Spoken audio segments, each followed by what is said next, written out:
ए सीता जी डाल सुजाए माला श्री राम जी के गले सीता जी डाल सुजाए माला श्री राम के गम गम गम के माला चम चम चम के माला गम गम गम के माला चम चम चम के माला मुदई के मुहावा भैले काला जय माला देखी के मुदई के मुहावा भैले काला जय माला देखी के पार्वती डाल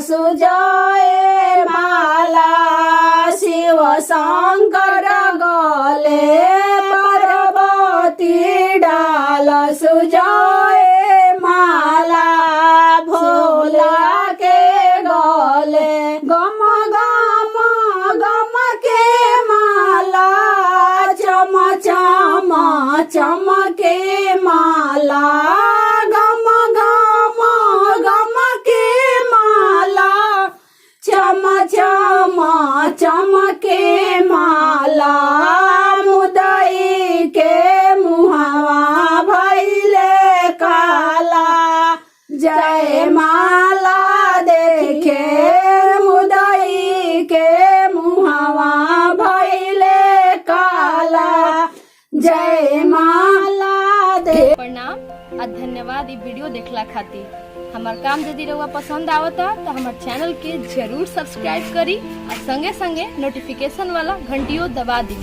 हमार चैनल पर भोजपुरी लोकगीतन के सुनी आ आनंद ली। हम रोज एगो वीडियो के संगे हाजिर बनी। धन्यवाद।